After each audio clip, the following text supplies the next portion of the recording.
Hey guys, so I wanted to do a video comparing tinted lip balms and the different brands and rating them from best to worst in my opinion. So I have higher end tinted lip balms and I have lower end tinted lip balms and I rank them from best to worst. 1, 2, 3, 4, 5, 6, 7 here. 7 different brands. And the one that would get 7th place in my opinion is the Revlon lip butters. I don't understand why everyone on Facebook is such a big hype about these. When I first got it, I got the pink one, which is like the pink frosting one. It doesn't have a bottom, so I don't know what the color is. And I thought, you know what, maybe it's just this one and I don't like it. So I went out and bought the creme brulee one that everyone talks about because it's that nice little like neutral nude color. And yes, this one is better than this one. I'm just still not impressed. They don't feel as moisturizing as the other ones, and they seem to accentuate cracks in my lips, or like the natural wrinkle in my lip, little marks and indents. And if I have dry lips, it accentuates the dryness. And the whole point of these is it's supposed to be a lip balm. It's supposed to be moisturizing, and it's not supposed to make them show off my dryness. So because of that reason, they get 7th in my opinion. The next one that gets 6th place is the Palladio Herbal Tinted Lip Balm. And I almost wanted to give this one last, to be honest, but it was the only reason why I didn't is because I was judging that purely on the color. The color I bought is just not a color that I liked. It was a bad choice in my opinion. It's the natural bronze color and it's just too bronzy for me. It's too matching my skin tone for me, and it just looks like I'm wearing bronzer on my lips. And I'm not a big fan of that, but not based on color. Like I would have bought a color I actually like. This feels like lips. It's thicker. It's not as moisturizing on my lips, and it feels more like lipstick to me. But other than that, I'm being kind of biased because I don't like the color. But I'll show you what the color is. It's just...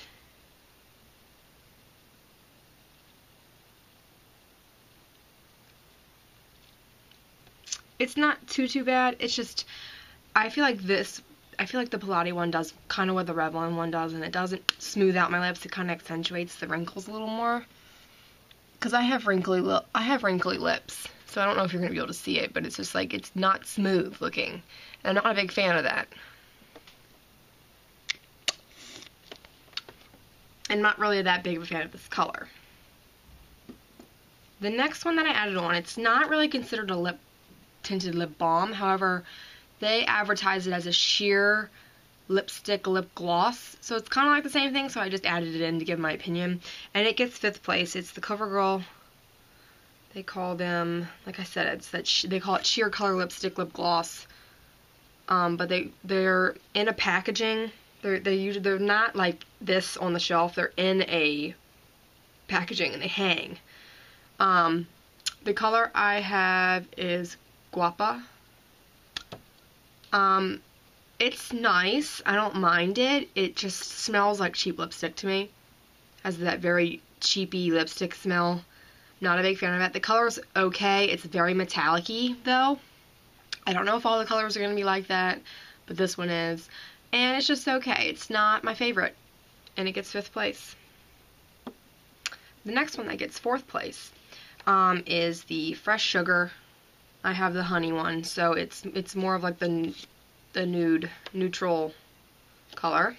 And the reason why it gets 4th place, it is a very, very, very good lip balm in my opinion. It's very moisturizing, it's very smooth, makes my lips look smooth, and all that. The reason why it gets 4th place is because it's $20-some. I think it's like $22. And to be honest, the ones that beat it are, 2 of them are drugstore. So it's like, and they're pretty much the same. So if they're pretty much the same, why would you spend $22 when you can get one that's about the same in quality for $6?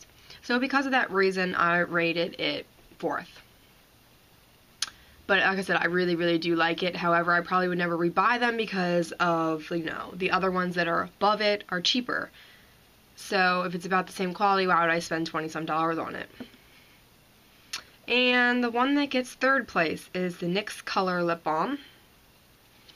I have the shade Spazibo. Gazebo. The reason why this one is a very good one, it actually goes on a lot, like, reminds me of Burt's Bees, almost very smooth, very moisturizing feeling. The thing I don't like about these is it reminds me of, like, when we were kid lip smackers. It smells really, really cheap, like really, really fruity, sugary smell, and I don't like it. This color, too, is also very, very sheer, so I can't really tell from just this one how the color payoff is for all of them, because I bought a neutral one, and it pretty much matches my lip. But for me, the big downfall is that smell and taste of it. It just smells too childy, too kitty for me. I don't know. It's like too plasticky, sugary tasting and smelling for me. So it gets third. The one that gets second, they don't really call them lip balms. They do. It's the Tarte Lip Surgeon Natural Lip Lusters. I would consider these the Tinted Lip Balm for sure. And I really like these. They have lots of color selections. The color payoff is very nice. You don't have to worry about sharpening it. Some people think these are sharpeners. No. And they stays relatively well. The reason why it doesn't get first is because for the same reason as the Lip Sugar. This is $20-some, and if you can find ones that are cheaper for that are the same quality, it's not like I'm going to go out and buy all of these because they're too expensive when you can get cheaper brands. You can buy drugstore brands that are just as good. And the one that gets first place is the L'Oreal Color Riche Balm SPF 15. I just pulled out this one. It's the Nourishing Nude. It's not. It used to be my favorite, and then I found out that I first bought this one, and I immediately tried it out when I got in the car, and I absolutely loved it. It's very smoothing. It smells good. It smells like bubblegum almost, but it's not like this one. It's not like this one, where this one smells like cheap kitty. I can't even explain it. It reminds me of little kids and like baby makeup. This one has like a very nice smell to it. It smells like bubblegum almost, but not too like plasticky childish. And I just really liked the way this one looked. So I went out and I bought this one, which is Caring Coral, which is a very pretty like peach pink color. These are very, very sheer. That is the one little downfall, I guess, if you're looking for more color payoff. But tinted lip balms are not meant to have lots and lots of color, because if they do, they're more of a lipstick. I like tinted lip balms to just be sheer in color, not too much. That's me. That's what I like. So I went out and bought those two, and I had these. And then when I went to Ulta, sorry, I keep shaking the camera. I'm sorry. I bought 3 more because it was buy 2 get 1 free. So I went out and bought 3 more, and it is Tender Mauve, Pink Satin, and Rose Elixir. I wanted to only get these 2, which were the lighter 2, but it was like buy 2 get 1 free. I might as well get this one, and I'm so glad I did, because this is my favorite one, the Tender Mauve. It's a very pretty color. It is a neutrally nude color, but it adds like a little bit more of like a plum to it, I'd say, and it's my favorite. If you're thinking about another one, I would say this one, the Pink Satin one, is very sheer. It is pretty much just like a clear. So if you're looking for a clear, this Pink Satin one's pretty good. It does have a little bit of pink tint to it, but I would say that this one is probably more like a clear than a color. And I hope you enjoyed that, guys. Like I said, I do like the higher end ones, but the L'Oreal ones are my favorite. And it's like, if these are, I don't know how much they are, $6, $7, why would I spend $22 on the Lip Sugar and the Tarte ones when these are just as good and just as amazing? You know, might as well, save your money on that. I hope that helps, guys, and I'll talk to you later.